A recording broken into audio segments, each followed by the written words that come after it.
अलवर के किशनगढ़ बास में थाने के जर्जर भवन के दिन अब जल्द ही सुधरेंगे। इसके लिए विभागीय तैयारियों को लेकर अमली जामा पहनाना शुरू हो चुका है।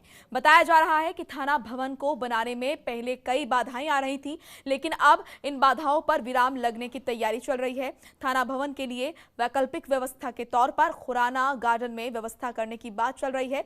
जल्द ही किशनगढ़ बास थाने का जर्जर भवन नए भवन में तब्दील होगा। दरअसल स्थानीय थाने का भवन कई सालों से जर्जर है। इसकी जर्जर व्यवस्था को देखते हुए अब करीब 17 साल पहले इसे पीडब्ल्यूडी द्वारा पूरी तरह कंडम घोषित किया जा चुका है, लेकिन कंडम घोषित होने के बावजूद इसी पुराने थाने की इमारत में पुलिस के जवान नौकरी कर रहे हैं।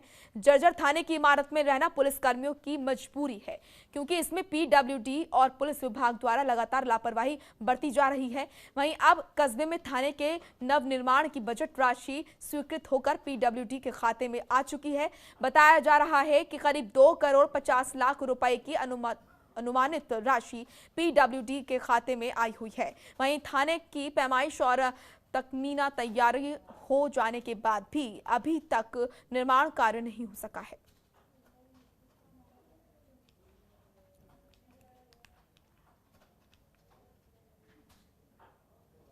वहीं धान मंडी में रक्त कोष फाउंडेशन ब्लॉक बीज बायला द्वारा करणपुर विधायक गुरमीत सिंह कुन्नर के जन्मदिवस पर रक्तदान शिविर लगाया गया, जिसमें ब्लड डोनेट करने वालों ने अपनी सेवाएं दी।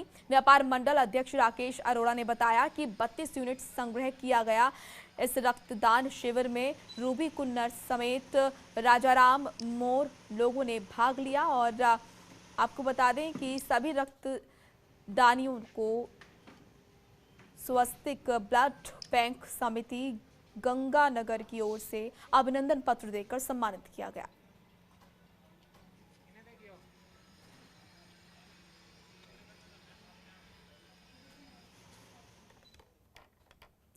तो वहीं खेड़ली कस्बे में घरेलू कलेश के चलते एक महिला आत्महत्या करने के लिए रेलवे ट्रैक पर पहुंच गई, लेकिन पुलिस की तत्परता से महिला और उसकी बच्ची को बचा लिया गया। महिला को पटरी पर खड़ा देख सिपाही ने ट्रेन को आने से महज 20 सेकंड पहले पटरी से उन्हें नीचे खींच लिया, जिसकी वजह से उनकी जान बच गई। आपको बता दें कि इसके बाद पुलिसकर्मी हिम्मत महिला और उसकी बच्ची को थाने ले आया, जहां उसे काउंसलिंग के बाद घर भेजा गया। मामले में थानाधिकारी सज्जन कुमार ने बताया कि पूछताछ में महिला ने बताया कि वो कठूमर के पास रानौली गांव की रहने वाली है, जिसका पति बेरोजगार है। वो शराब पीकर उसके साथ मारपीट करता है, जिसके चलते तंग आकर वो अपनी 2.5 साल की बेटी के साथ आत्महत्या करने आई थी। महिला के पति और परिजनों को बुलाकर उसके साथ काउंसलिंग कराई गई और बच्चे समेत महिला को पति के सुपुर्द कर दिया गया।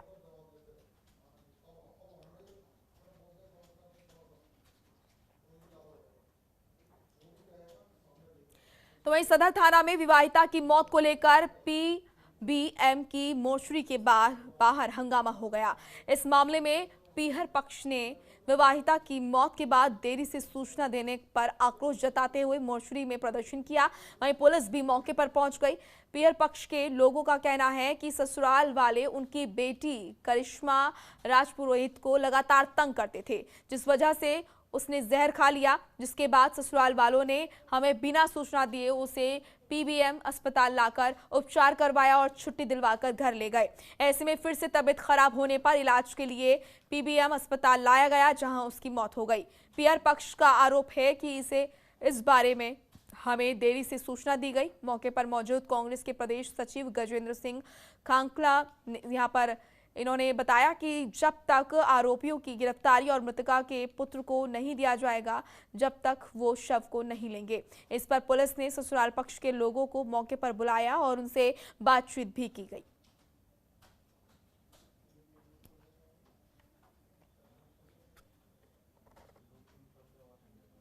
पंजाब के लुधियाना एयरपोर्ट पर तैनात दलपत सिंह लुधियाना एयरपोर्ट स्टेशन पर सार्जेंट के पद पर कार्यरत थे। आपको बता दें कि वहीं कार्यालय में कुर्सी से गिरकर बेहोश वो हो गए, जिसके बाद उन्हें अस्पताल ले जाया गया, जहां डॉक्टरों ने उन्हें मृत घोषित कर दिया। बताया जा रहा है कि 40 साल के दलपत सिंह 15 साल से निम्बाहेड़ा में रह रहे थे। उनका अंतिम संस्कार चित्तौड़गढ़ में किया गया, जहां अकोला थाने की पुलिस के उन्हें सलामी पुलिस द्वारा दी गई और इस दौरान तहसीलदार अशोक कुमार सोनी, पूर्व सरपंच विक्रम सिंह और गांव के लोग मौजूद रहे।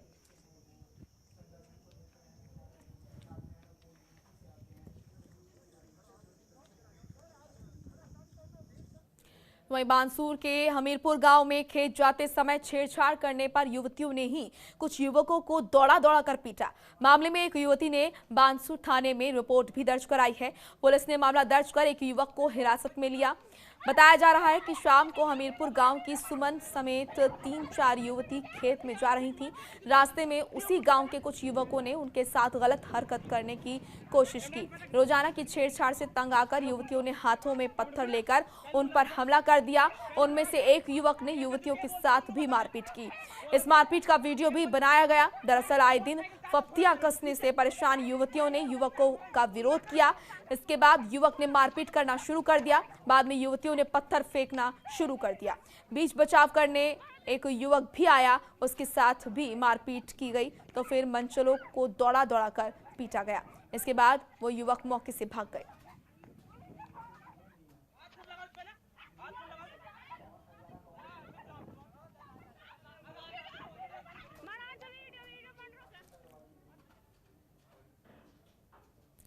तो वहीं करेड़ा के भैरू खेड़ा चौराहे पर एक शव मिला, जिसकी सूचना करेड़ा पुलिस को दी गई। वहीं शव की पहचान बिंटा निवासी मुकेश गुर्जर के रूप में हुई है। परिजनों ने बताया कि युवक भीलवाड़ा में काम करता है और घर से भीलवाड़ा जाने की कहकर निकला था। वहीं परिजनों ने आरोपियों की गिरफ्तारी को लेकर हंगामा किया और शव नहीं उठाने दिया गया, जिसके बाद पुलिस के बड़े अधिकारी मौके पर पहुंचे और लोगों को समझाने की कोशिश की गई। प्रशासन ने निष्पक्ष जांच का आश्वासन दिया, जिसके बाद परिजन मान गए, जिस पर शव को करेड़ा चिकित्सालय लाकर मेडिकल बोर्ड से पोस्टमार्टम कराया और शव परिजनों को सौंप दिया गया।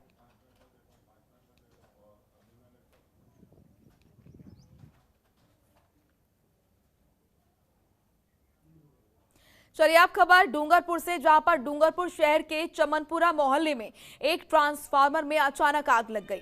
ट्रांसफार्मर में आग लगने की खबर से इलाके में हड़कंप मच गया और उसके बाद आपको बता दें कि कई घरों की बिजली गुल हो गई। घटना की सूचना मिलते ही मौके पर नगर परिषद की फायर ब्रिगेड ने पहुंचकर आग पर काबू पाया।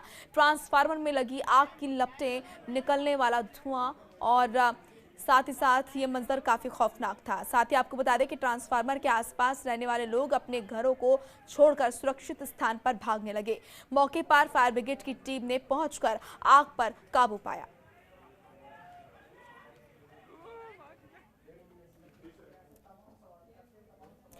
बढ़ती गर्मी की वजह से श्रीगंगानगर जिले में पानी की समस्या दिन पर दिन बढ़ती जा रही है, लेकिन प्रशासन इस ओर कोई भी ध्यान नहीं दे रहा है। रावला मंडी के वार्ड 6 में ग्राम पंचायत की ओर से डाली जा रही नई पाइपलाइन के लिए गली को खोदा गया है, लेकिन 10 दिन होने के बाद भी इस जगह पर पानी के लिए नई पाइपलाइन नहीं बिछाई गई और गली को ऐसे ही छोड़ दिया गया, जिस वजह से लोगों के घरों में पानी नहीं आ रहा है। इतना ही नहीं, इस गली को खोदने की वजह से गलियों में पानी का टैंकर भी नहीं आ पा रहा, जिस वजह से घरों में बनी डिग्गियां खाली पड़ी हैं। लोगों को पानी नहीं मिल पा रहा है। तो वहीं वार्ड की महिलाओं ने स्थानीय कर्मचारी पर आरोप लगाते हुए कहा कि यहां काम की देखभाल करने आने वाला कर्मचारी उनकी बात नहीं सुनते हैं, जिसको लेकर अब वार्ड की महिलाओं का कहना है कि अगर 2 दिन में पानी की सप्लाई नहीं होती है तो वो धरने पर बैठ जाएंगे।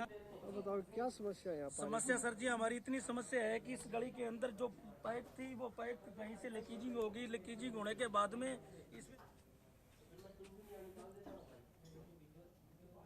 बीएसएफ के राजस्थान फ्रंटियर पर अब तक की सबसे बड़ी तस्करी का भांडाफोड़ होने के बाद नारकोटिक्स कंट्रोल ब्यूरो ने हेरोइन के उत्पादन से लेकर अंतिम व्यक्ति तक पहुंचने की तैयारी शुरू कर दी है। नार्को टेररिज्म को हवा दे रही इस तस्करी के खिलाफ अब न सिर्फ डोजियर तैयार हो रहा है, बल्कि इंटरपोल की मदद भी ली जा सकती है। एनसीबी के deputy director general Dnyaneshwar Singh ने पत्रकारों से बातचीत में ये जानकारी दी। उधर बीएसएफ ने एक प्रोटेस्ट नोट जारी करते हुए पाकिस्तान रेंजर को बांधली पोस्ट पर बुलाया है। उनसे पूछा जाएगा कि तस्कर कौन थे और कहां से आए थे। बीएसएफ डीआईजी पुष्पेंद्र सिंह ने बताया कि फिलहाल रेंजर्स हमें सहयोग कर रहे हैं। जिस जगह ये तस्करी हो रही थी उससे महज 50 मीटर की दूरी पर पाकिस्तान का ओपी टावर था। खबरों के निष्पक्ष विश्लेषण के लिए सब्सक्राइब करें Janatantra TV and press the bell icon. Never miss any update.